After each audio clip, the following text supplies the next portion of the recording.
అందరికీ నమస్తే అండి. గతంలో ఎన్నడూ లేని విధంగా ఇప్పుడు ఆంధ్రప్రదేశ్ పోలీస్ వ్యవస్థ పోలీసులు మాటిమాటికి హైకోర్టు చేత చివాట్లు తినాల్సి వస్తుంది. హైకోర్టుకు వెళ్ళి తలదించుకోవాల్సి వస్తుంది.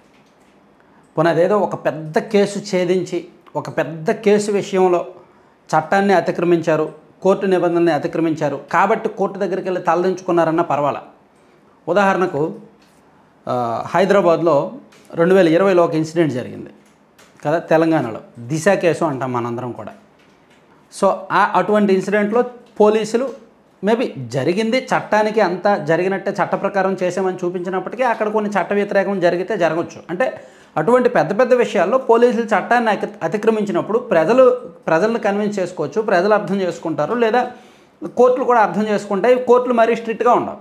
కానీ చిన్న చిన్న సోషల్ మీడియా కేసుల్లో, చిన్న చిన్న పొలిటికల్ ఇన్ఫ్లుయెన్స్డ్ కేసుల్లో కోర్టు దగ్గరికి వెళ్ళి చివాట్లు తినడం, కోర్టు దగ్గరికి వెళ్ళి చేతులు కొట్టుకోవడం, మాటిమాటికి కూడా సిఐ స్థాయి నుంచి ఎస్పీ స్థాయి వరకు కోర్టుకు సమాధానం చెప్పుకోవాల్సి రావడం కొంచెం ఇబ్బందిగా అనిపించడం లేదా? ఏం జరుగుతుంది అసలు? ఇక్కడ గతంలో వైఎస్ఆర్ కాంగ్రెస్ పార్టీ ప్రభుత్వం అధికారంలో ఉన్నప్పుడు జరిగిన ఇన్సిడెంట్లు ఇప్పటికీ కూడా మన కళ్ళ ముందే ఉన్నాయి.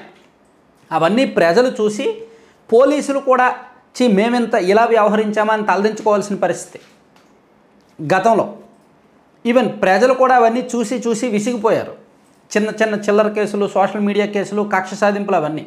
సో ఇప్పుడు ఈ కూటమి వచ్చిన తర్వాత అటువంటి పరిస్థితులు మారాలి. చంద్రబాబు గారు క్యాబినెట్ భేటీలో కూడా, పార్టీ టెలికాన్ఫరెన్స్లో కూడా పదే పదే చెప్తుంటారు, చట్ట వ్యతిరేకంగా వెళ్ళొచ్చు, కక్ష సాధింపు వెళ్ళొద్దు, చట్టం దానిపైన చేసుకుపోవాలి, ఏది కూడా రాజకీయంగా ప్రేరేపిత కేసులు ఉండొద్దని పదే పదే చెప్తుంటారు. కానీ గ్రౌండ్ లెవెల్లో కొన్ని సందర్భాల్లో ఈ మధ్య చూడండి ఒక 4-5 ఇన్సిడెంట్లు జరిగాయి ఈ ఒక నెల 2 నెలల వ్యవధిలోనే.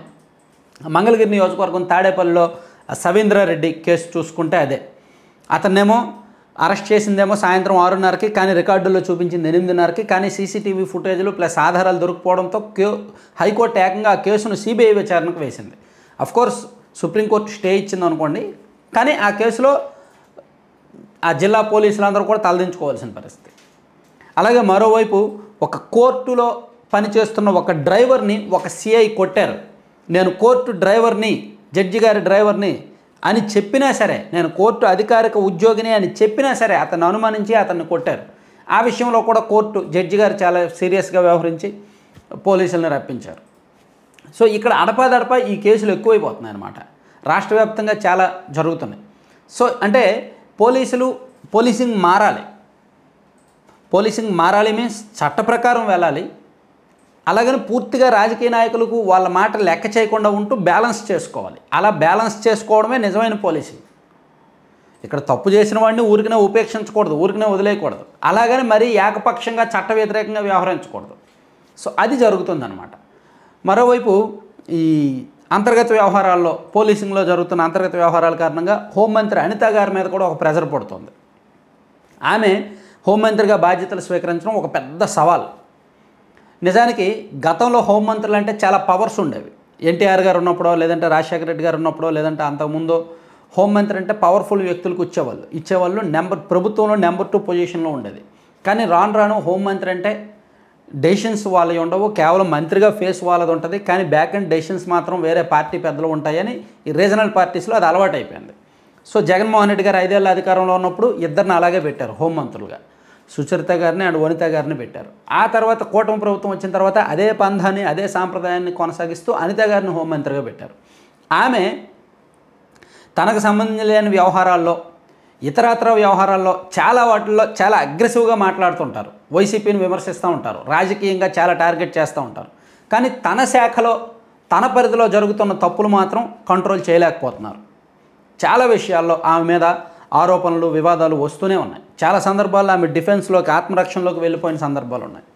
సో సొంత పార్టీ నాయకులు, మీడియా కూడా ఆమెను టార్గెట్ చేసిన పరిస్థితులు ఉన్నాయి.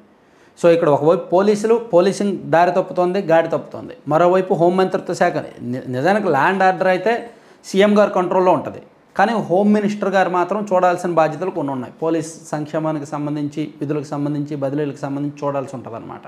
సో ఇది ఇంబ్యాలెన్స్ అవ్వడం వల్ల అది అంతిమంగా ప్రభుత్వానికే నెగిటివ్ రిజల్ట్ ఉంటుంది. అది ఒకసారి చూసుకుంటే మంచిది. ఎందుకంటే ఇవి పెరిగిపోతున్నాయి. సోషల్ మీడియా కేసుల్ని మరీ సీరియస్గా తీసుకొని మాట్లాడితే సోషల్ మీడియా వాళ్ళని బెదిరించడం, అది ఆ పోస్ట్ పెడితే ఇచ్చేస్తాం, చట్టం తీసుకురావచ్చు. ఇప్పుడు సోషల్ మీడియాను కంట్రోల్ చేయడానికి మంత్రివర్గ ఉపసంఘం వేశారు, ఒక చట్టం చేస్తామంటున్నారు, తప్పులేదు. చట్టం తీసుకొచ్చిన తర్వాత దాని ప్రకారం నొక్కేయడంలో తప్పులేదు. అలా కాకుండా ముందుగానే హెచ్చరించి పనికిమాలిన కేసులు పెట్టి, గంజాయి కేసులు పెట్టి కోర్టుకు వెళ్ళి దొరికిపోతే కోర్టుల చేత చివాట్లు తింటే ప్రజల దగ్గర కూడా పోలీస్ వ్యవస్థ చులకనైపోద్ది. అది ఆ ప్రజాప్రతినిధుల మీద, ఆ మంత్రి గారి మీద కూడా గౌరవం పోయే అవకాశం ఉంటుందన్నమాట.